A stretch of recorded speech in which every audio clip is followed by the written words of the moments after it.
ప్రత్యక్ష ప్రసారం MLA Palla Rajeshwar Reddy press meet Telangana Bhavan BRS party కాదు మీకు శోభనివ్వదు 40 సంవత్సరాల అనుభవం ఉన్న మీరు 10 సంవత్సరంలో ప్రభుత్వంలో భాగస్వామిగా ఉన్న మీరు ఆనాడు చేసిన పనులను గొప్పగా మెచ్చుకున్న మీరు ఇవాళ గత ప్రభుత్వం ఏం చేయలేదని చెప్పేసి ఇక్కడ పంట నష్టం జరిగిన లేకపోతే అకాల వర్షాల వల్ల నష్టం జరిగిన వాళ్లకు చేయూతనియాల్సింది పోయి ఆసరా ఇవ్వాల్సింది పోయి ఇలా భరోసా ఇవ్వాల్సింది పోయి గత ప్రభుత్వం అట్లా చేయలేదు ఇట్లా చేయలేదని మాట్లాడడం అనేది కరెక్ట్ కాదు.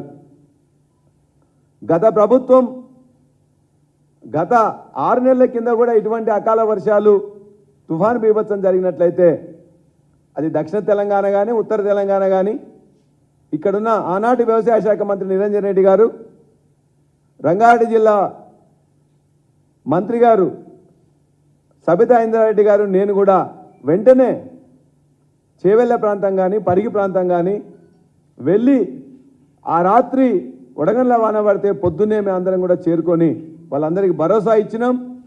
వాళ్ళందరికీ కూడా అంచనా వెంటనే వేసి పైసలు కూడా ఇచ్చినాం.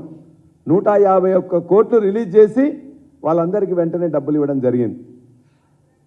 రెండోసారి మళ్ళా నష్టం జరిగితే ఎక్కువ నష్టం జరిగిందని చెప్పేసి ముఖ్యమంత్రి గారే స్వయంగా తానే నేను రైతు బంధు సమితి అధ్యక్షునిగా ఉంటే మధుర జిల్లా బోనకల్లు రామాపురం కానీ మిగతా గ్రామాలకు వెళ్తే ఈయాటి వ్యవసాయ శాఖ మంత్రి కూడా అక్కడ కలిసిండ్రు, పరిశీలించిండ్రు, వారితో పాటు జత అయినరు.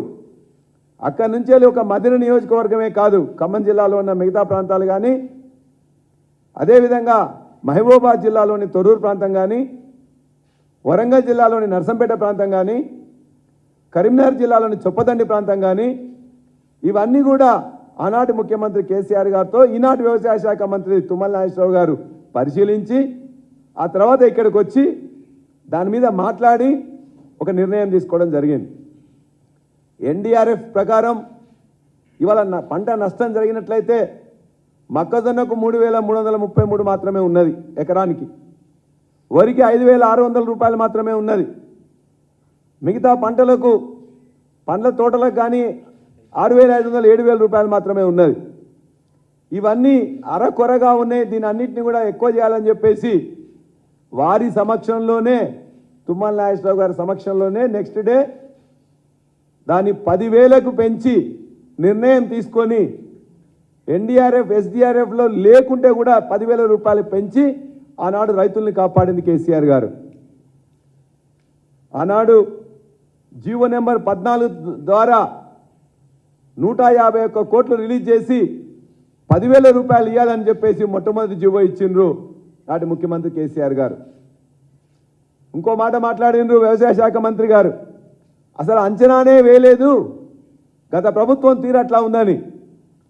ఆనాడు 23 మార్చి నుంచి 27 ఏప్రిల్ వరకు జరిగిన నష్టాన్ని మొత్తం కూడా అంచనా వేసి దరిదాపుగా 3,000 గ్రామాలలో 2,75,000 మంది 79,000 మంది రైతులకు సంబంధించిన 3,04,000 ఎకరాలకు పంట నష్టం జరిగిందని చెప్పేసి అంచనా వేసినారు గత ప్రభుత్వం. అంచనా వేయడం కాదు, జీవో కూడా ఇవ్వలేదని చెప్పేసి వారు మాట్లాడినరు. 304 అంటే 3,04,000 ఎకరాలకు నష్టం జరిగితే 10,000 రూపాయలు చొప్పున 304 కోట్లు కావాలని చెప్పేసి జీవో నెంబర్ 19ని ఆనాటి ప్రభుత్వం ఇచ్చింది. ఆ జీవో నెంబర్ 19 ఇచ్చిన తర్వాత కూడా బీఆర్ఓ ఇస్తేనే తొందరగా ఇస్తామని చెప్పేసి వాళ్ళు అంటే ఫైనాన్స్ వాళ్ళు మరలా ఒకటి వ్యవసాయ శాఖ ఇచ్చింది, అట్లనే ఫైనాన్స్ డిపార్ట్మెంట్ కూడా జీవో నెంబర్ 24 ద్వారా ఇదే 304 కోట్లకు బడ్జెట్ రిలీజ్ ఆర్డర్ బీఆర్ఓ కూడా ఇవ్వడం జరిగింది. ఇది వాస్తవం. పంట నష్టం జరిగితే వెంటనే క్షేత్ర పరిశీలన మంత్రులు కానీ ఎమ్మెల్యేలు కానీ రైతు బంధు సమితి అధ్యక్షులు కానీ ముఖ్యమంత్రితో సహా వెళ్ళి పరిశీలించి రైతులను ఆడుకున్నారు. కావలసిన అంచనా వేసిండ్రు, కావలసిన జీవోలు ఇచ్చిండ్రు, కావలసిన డబ్బులను ప్రజలకు ఇచ్చిండ్రు. రెండో విడత పైసలు ఇస్తున్నప్పుడు కావాలని చెప్పి కాంగ్రెస్ పార్టీ ఇది బీఆర్ఎస్ పార్టీకి ఎన్నికల్లో లాభం జరుగుతుందని చెప్పేసి ఆపేసిండ్రు. ఆనాడు ఆపేసిన పైసలు ఈనాటి వరకు కూడా ఇవ్వలేదు.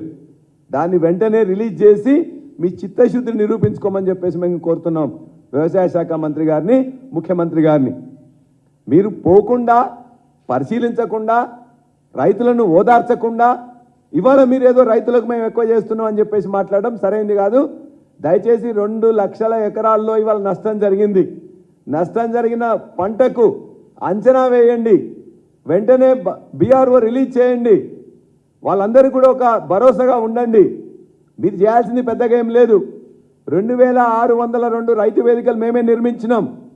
2602 అగ్రికల్చర్ ఎక్స్టెన్షన్ ఆఫీసర్లను మేమే అపాయింట్ చేసినాం. దానికి సంబంధించిన యాప్, క్రాప్ బుకింగ్ యాప్ని కూడా మేమే చేసినాం. మీకు కావాల్సిన ఇన్ఫ్రాస్ట్రక్చర్ ఇచ్చినాం, టెక్నాలజీ ఇచ్చినాం, మనుషుల్ని ఇచ్చినాం. ఇవాళ పోయి చూసి రిపోర్ట్ చేయడానికి మీకు చేత కాకపోతే చెప్పండి, మేమే చేపిస్తాం. ఇలా ప్రభుత్వంలో ఉండి గత ప్రభుత్వాలు తిట్టడం కాదు. గత ప్రభుత్వం ఇన్ఫ్రాస్ట్రక్చర్ ఇచ్చి, టెక్నాలజీ ఇచ్చి, మనుషుల్ని ఇచ్చిన తర్వాత చేయడం చేత కాకుండా గత ప్రభుత్వం అట్లా చేయలేదు, ఇట్లా చేయలేదు అని చెప్పేసి